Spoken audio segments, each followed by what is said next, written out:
ಕ್ಷಿಪ್ರಕ್ರಾಂತಿ media ಚಾನಲ್ನಿಂದ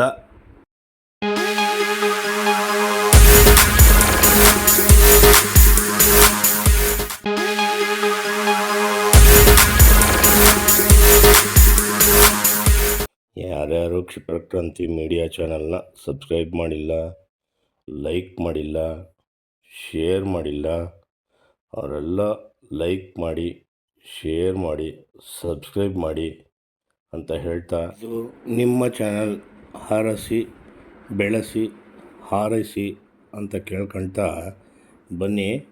ಇವತ್ತು ಇತಿಹಾಸ ಮರೆತವರು ಇತಿಹಾಸ ಸೃಷ್ಟಿಸಲಾರರು.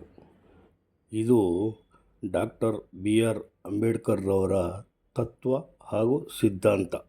ಸಂವಿಧಾನ ಶಿಲ್ಪಿ ಡಾಕ್ಟರ್ BR ಅಂಬೇಡ್ಕರ್ರವರ ಸಂವಿಧಾನ ರಚನೆಯಿಂದ ಇಂದು ನೀವೆಲ್ಲರೂ ಇಲ್ಲಿ ಉತ್ತಮವಾಗಿ ಬಾಳ್ವೆ ನಡೆಸುತ್ತಿದ್ದೇವೆಂದರೆ ತಪ್ಪಾಗಲಾರದು.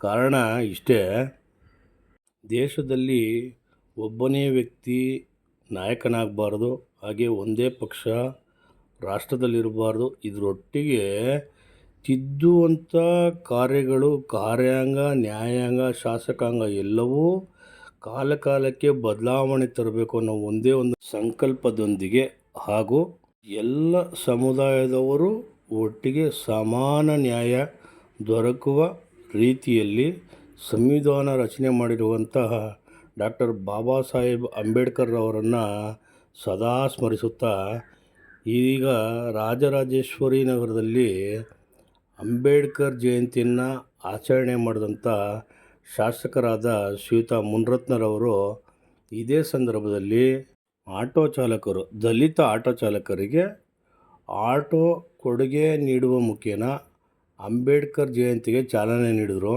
ನೋಡಿ, ಇದು ಒಬ್ಬೊಬ್ಬ ವ್ಯಕ್ತಿಯ ಬದುಕಿನ ಪ್ರಶ್ನೆಯೂ ಮುಗಿದಂತೆ, ಹಾಗೆ ಅಂಬೇಡ್ಕರ್ ಜಯಂತಿ ಕಾರ್ಯಕ್ರಮವು ಯಶಸ್ವಿಯಾದಂತೆ ಎರಡೂ ಒಂದೇ ಸಂದರ್ಭದಲ್ಲಿ ನಡೆದಂತಹ ಸುಸಂದರ್ಭ ಇದು. ನೋಡಿ, ಇಂತಹ ಕಾರ್ಯಕ್ರಮಗಳು ಎಲ್ಲ ಕ್ಷೇತ್ರಗಳಲ್ಲೂ ನಡಿಬೇಕು. ಕೇವಲ ಮುನಿರತ್ನ ಅವರು ಮಾತ್ರ ಮಾಡಿದ್ರೆ ಸಾಲದು, ಎಲ್ಲ ಕ್ಷೇತ್ರದವರು ಮಾಡಬೇಕು. ಎಲ್ಲ ಕ್ಷೇತ್ರದಲ್ಲೂ ಇಂತಹ ಚಾಲಕರನ್ನು ಗುರುತಿಸಿ, ಬಡ ಚಾಲಕರನ್ನು ಗುರುತಿಸಿ ಆಟೋ ಕೊಡಿಸುವಂಥದ್ದು, ಟ್ಯಾಕ್ಸಿ ಕೊಡಿಸುವಂಥದ್ದು, ಅಥವಾ ಬೇರೆ ಅಂಗವಿಕಲರಿಗೆ ಸೈಕಲ್ ಕೊಡಿಸುವಂಥದ್ದು, ತ್ರಿಚಕ್ರ ಸೈಕಲ್ಲು, ಹಾಗೆ ಅವ್ರಿಗೆ ಸಾಮಾನ್ಯ ಜನಕ್ಕೆ, ಕೈಗೆ ಎಟಕದೇ ಇರೋವಂಥ ಜನಕ್ಕೆ ಏನು ಕೊಡೋದಕ್ಕೆ ಸಾಧ್ಯನೋ, ಎಷ್ಟು ಸಾಧ್ಯವೋ ಅಷ್ಟು ಆಯಾ ಕ್ಷೇತ್ರದಲ್ಲಿ ಆಯಾ ಭಾಗದ ಜನಪ್ರತಿನಿಧಿಗಳಿಗೆ ಅದು ಮನವರಿಕೆ ಆಗಬೇಕು. ಇದು ಇಲ್ಲಿಂದ ಪ್ರಾರಂಭ ಆಗಲಿ, ಮುನಿರತ್ನರವರಿಂದ ಪ್ರಾರಂಭ ಆಗಲಿ. ಇವರಿಂದ ಪ್ರಾರಂಭವಾಗಿ ಬೆಂಗಳೂರಿನಲ್ಲಿ ಎಲ್ಲ ಶಾಸಕರು ಇದೇ ರೀತಿ ಸದಾ ಸಮಾಜ ಸೇವೆಯಲ್ಲಿ ತೊಡಗಲಿ ಅಂತೇಳಿ ಹೇಳ್ತಾ, ಹಾಗೆ ನೋಡಿ, ಈ ಆಟೋ ಮುನಿರತ್ನರವರು ಕೂಡ ಚಾಲನೆ ಮಾಡಿದ್ರು. ಇವರು ಚಾಲನೆ ಮಾಡಿ ಈ ಕಾರ್ಯಕ್ಕೆ ಕಾರ್ಯಾರಂಭವನ್ನು ಒದಗಿಸಿದ್ರು. ಇದರೊಟ್ಟಿಗೆ ಆಟೋಗಳನ್ನು ಆಯಾ ಡ್ರೈವರ್ಗಳಿಗೆ ನೀಡಿ ಅಂಬೇಡ್ಕರ್ ಜಯಂತಿಯ ವಿಶೇಷತೆಯನ್ನು ಈ ಮೂಲಕ ಸಾರಿದ್ರು ಅಂತೇಳಿದ್ರೆ ತಪ್ಪಾಗಲಾರದು. ರಾಜರಾಜೇಶ್ವರಿ ನಗರ ಕ್ಷೇತ್ರದ ವಿಶಿಷ್ಟ ಹಾಗೂ ವಿಶೇಷ ಎರಡೂ ಹೌದು.